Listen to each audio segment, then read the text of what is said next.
I want to understand from you, what was your sort of story? What was your reason for wanting to get into tech? It's been almost 3 decades for you as well. What's the journey been like for you? Yeah, it's pretty interesting, right? This question keeps coming. So my life has been pretty simpler, right? I studied in Delhi all through. When I campus placement, got into HCL, I never knew where am I going, right? It was one of the good companies known, tech was just starting, computers was new thing, we started. But I'm lucky to be part of that organization which gave such a collaborative, I will say an entrepreneur environment within the organization. You get such collaboration support from your mentors, bring up your idea, there's a lot of freedom and the handholding that you get to take your ideas forward. So we are the ideapreneurs, we call it, in HCL, and taking forward our dreams with all the support. I will say lucky to be part of that. I won't say life has been easy, right? There have been challenges, but yeah, huge support from family, children, right? They accept what you do because job requires a lot of travel, a lot of hard work. And not just accept, I could see how proud she is of you, and that I think it is the mothers who actually inspire their children to go on and live out their dreams. Yeah, I will give a lot of credit to my mother, my parents, both of them, trusting, because I was first generation, like Pooja, first generation professional degree holder in the family. A lot of support, and I will say confidence that yeah, go venture.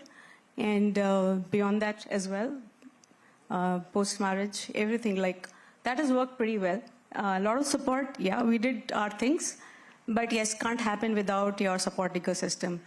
We did our heart into the work, we got all the support from the family, so lucky to be getting that right organization, right family, I will say, right? Yeah, no, absolutely. So. I mean, you know, and I think very often women are hesitant to seek out help, to ask for help, and I think that is that's an idea and a notion that we must push back against, because this need to be seen as perfect, to strive for perfection and ensure that you can do everything all the time by yourself. I think that has been a huge penalty on women, and I think that we need to push back on this idea of perfection as well. But Saranya, I want to come back to you now, and let's talk a little bit about being the vehicle director and what that experience has been like. And I don't know how many of you know, but you know, this is a story that we've been following because Agnikul has been part of the Young Turks show for a while.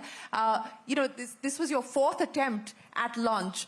That morning at 7:05 when the launch finally happened, what was that experience like for you? Yeah, so actually this was the 5th time when we were trying to attempt, actually the launch happened.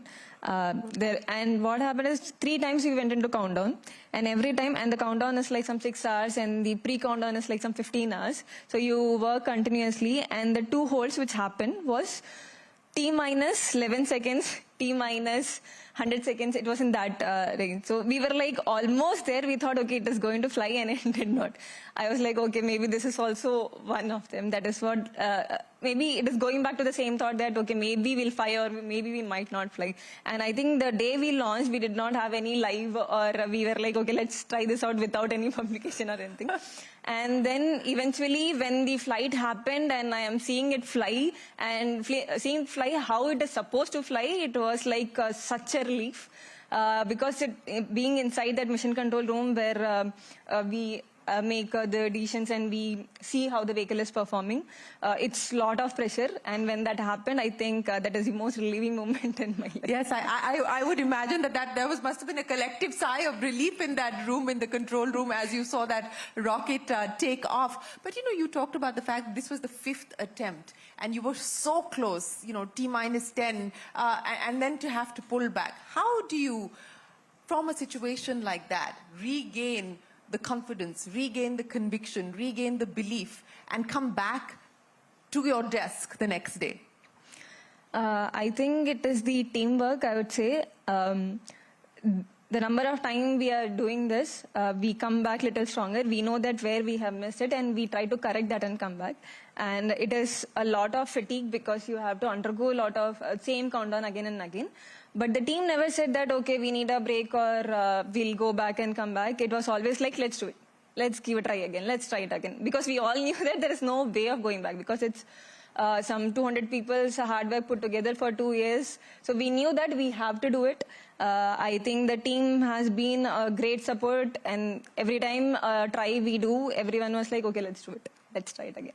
So I think there's no going back, and yeah, that's what I want to address with you. You know, as we heard that from Abhiraj as well, that this is a marathon. You're in it for the long haul, but there are challenges. There are moments in the life of an entrepreneur which can be fairly lonely as well, and it gets lonelier as you get to the top. What has that been like for you? How do you deal with that? How do you sort of pick yourselves up when the days are tough, times are hard, and say, there is no looking back? Have there been points like that? For sure. So entrepreneurship is a lot of highs and lows. And with all the right amount of talent that you have, you can never ensure success because a lot of things is also dependent externally. Right, so you know you have a very talented team. You put in the right amount of effort, but a lot depends also on everything else. People have seen COVID, right? So that's like a COVID kind of event can also happen, but there are a lot of other things which happens in your market. So I think entrepreneurship is a journey of highs and lows, and whatever you have, you're probably you have all the right ingredients. You may have the right team, you may have the right funding, etc. But there will be highs and lows. I think what keeps you going across all these highs and lows is the long-term vision and what you're really excited about. So for instance, one of the things that we are really excited about is attraction, building a large global data platform out of India. So if you look at across all asset classes, be it public markets or be it real estate or be it healthcare data, right? Like most of the companies are either headquartered in New York or London, and a lot of the work actually is done in India. Yeah, the back office work is done in India. Yeah. For a lot of the large, even public market data companies, the biggest office is actually in India, and not in US. And that continues to be for a lot of other sectors. And now you have a lot of talent, you have a lot of tech talent, you have a lot of analyst talent. So it's time that you can also create a global data company out of India. And private market is a very upcoming asset class, I would say. And India is a great ground for that as well. So it's a very good asset class, which is and now you also have good technology. You have AI, which you can actually use to be able to synthesize a lot of unstructured data to be able to do that. So I think that vision of creating a global data platform, and we can do that in our lifetime, I think that is what keeps you really excited and focused through the highs and lows. So what's the next target that you've set for yourself? I know that is the long-term vision and the long-term target, but what's the next immediate target?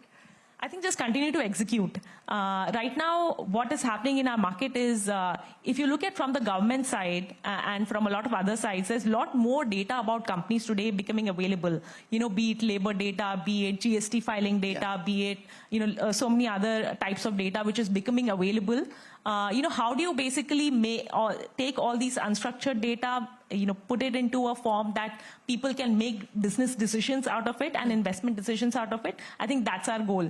And today we have customers in over 50 countries, so that problem is a little bit, multiplied by the fact that you are having to deal with filings which are in non-English language, data which is in non-English language, you're serving customers which are non-English speaking.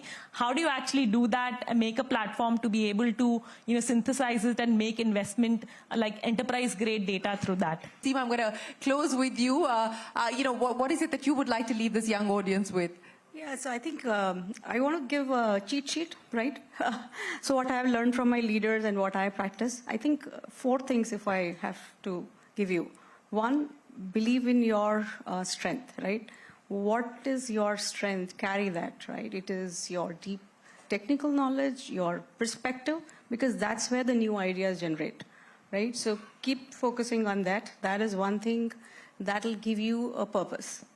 Second thing is networking, right? Network with people whom you come across, building the network where you can share your ideas, express them, trash them out.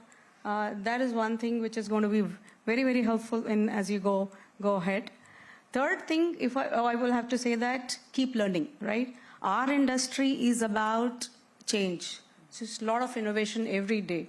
Even actually sometimes it is impossible to catch up with everything. So keep learning. Wherever is an opportunity, learn it, right? And the last but not least, resilience, right? Don't get disheartened by a failure, right? Failures will happen, learn from it, move on, right? That's give you actually a way to go forward, how to not make that mistake again, right? Learn that. That is 4 things which I have followed personally in learning from my organization, how I've been mentored. So I will share that with you. Maybe you want to try. Well, I think that is the perfect cheat sheet to close this conversation on, and great life advice, very pragmatic and practical solutions. I think I cannot underscore the importance of resilience. You have to learn to pick yourself up. There are going to be tough times, but you have to learn to pick yourself up, not give up. Maybe find the next thing, try, give it your best, and at the end of the day, find the people that you enjoy making that journey with, because I think that is important as well, that you find a connect with the people that you work with, the people that you envision an idea with. And finally, as Abhiraj said, and as we heard from Hitendra as well, have the humility and the gratitude, have the humility to accept and acknowledge your mistakes, and have the gratitude to also acknowledge the people who may have been part of your success. Ladies, many, many thanks for joining us here. We wish you the very best of luck. Thank you very much for joining us this afternoon. Thank you.